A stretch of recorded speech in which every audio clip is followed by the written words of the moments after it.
Hey there everybody, Chris from Orlando here, and today, by the time this is live, all the Disney parks will be back open. I was lucky enough to get a sneak peek of their new safety features before the parks open to the unwashed masses, and with Coruscant numbers on the rise, what is Disney doing to keep its cast member and guests safe, and should they even be open at all? No, dear Lord, sweet baby Yoda, no!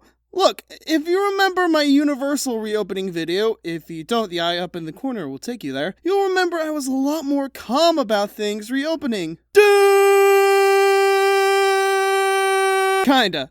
But that was back when there were only 1,400 cases in the state. We've gone up 10 times the number of cases since then. I was willing to believe that maybe Disney wanted to open later than the other parks around here to see how things would go and make an informed decision, but that doesn't appear to be the case. To be fair, Central Florida is doing a lot better than Southern Florida, but to quote the Plain White Tees, they got planes and trains and cars, I'll walk to you if I have no other way. So really, this was a horrible call by Disney. Not to get too political here, but Disneyland's opening was delayed because the California government wasn't going to issue reopening guidelines till after July 4th. And Hong Kong Disney just announced they're reclosing after an outbreak of Coruscant. Oh, and the number in the outbreak? 50 people! Essentially what I'm saying is, #resign DeSantis. Is it hypocritical for me to be saying all this while still having visited the park? Probably. But if I was going to make an opinion video, I wanted to make sure I had all the facts. Plus Flight of Passage was only a 5-minute wait. How is that possible? So with all that out of the way, let's talk about what exactly is going on at the parks. First of all, no one is allowed in the parking lot until about a half hour before the parks open. An hour for Magic Kingdom because it takes 12 years to get from your car to the park. They already know that there will be rope droppers, even though there's no rope drop, so it's better to have them stay in their cars rather than all together near the gate. When you approach the entrance, you'll have your temperature check, things we've all gotten used to by now. Then you go through security and then you're in. So I can't confirm how many people they're allowing in the park, but the number I was told was 9,000, which sounds high, but that's only 10% of Magic Kingdom's capacity. So being spread out while walking around is no problem. But what happens when you get in line? Well, obviously they still have all the social distancing markers on the floor, and in areas that are a bit more cramped, they have plexiglass dividers between the two sections of the line. Some pre-shows are operating and some aren't. I think it depends on how much room they have. For example, you just walk right through the stretching room at the Haunted Mansion, but more importantly, Dr. Seeker lives! I've missed this man. Probably the best pre-show character of all time, right here. Note to self, make that a future video and tell everyone to subscribe to the channel so they can see that video when it eventually comes out. All cast members you see will be wearing both a face mask and a face shield, which is certainly one step further than Universal team members are doing.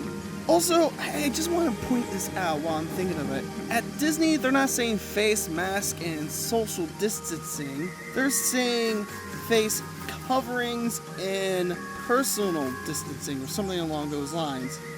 And the reason why I told they were saying that instead of, what literally everyone else is saying is because apparently face mask and social distancing is considered political.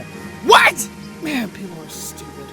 Anyway, another thing that they're doing different from Universal is rather than getting an Uber hand sanitizer that smells kind of weird to everyone before they get on the ride, Disney has the hand sanitizer dispenser at the load and unload areas, and every so often, I'm not sure how often, they'll wipe down all the vehicles stalling the line.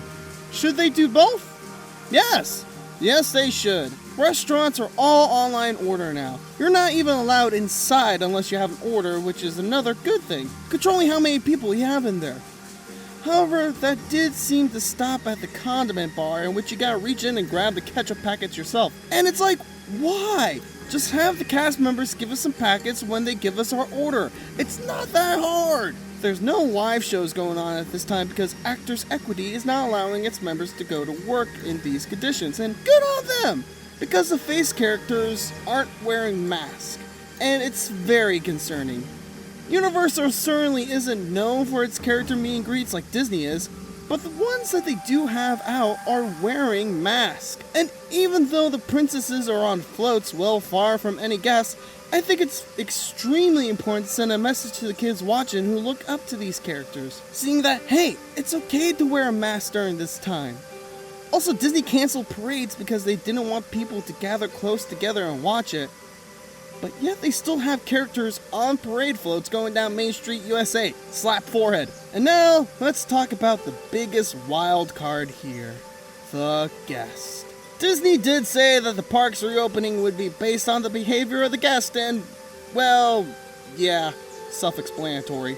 I will say that for the most part that everyone was behaving. Then again, this isn't the general public, so we'll just see how long that lasts. But I did see some people without the mask on, not following social distancing markers, and it's like you're here on a preview day, so you're probably one of those people who've been begging for this park to reopen for months, and you can't even follow the fucking rules! What's wrong with you? If this has any chance of not killing everyone, everyone needs to be fully on board with these rules. If you're not, don't come. Also, just because you have a cup in your hand, it doesn't mean you're allowed to walk around for the next half hour with your mask off. Take it off, take a sip, put it back on. It's not that hard. In conclusion, I will say this. I did feel safer at Disney than I do going to Publix or Walmart or things of that ilk. But they really shouldn't be open right now. It's going to be terrifying to see the numbers over the next week and a half as the numbers from Disney reopening comes out. I want to go until at least the numbers start dropping, or at least stabilize. If you do decide to go, and use hand sanitizers every time you see a dispenser, and keep your frickin' mask on! Not just for your sake, but for the sake of the cast members who have been forced into this precarious spot. Don't forget to like, share, and subscribe, and follow me on Facebook and Instagram, links in the description below. We'll be doing a trivia live stream next week where one lucky audience member will win something cool, so be on the lookout for that. I'm Chris from Orlando, and Disney may be open, but man, I really want Disney back. Take care, y'all. One love. Don't hurt nobody.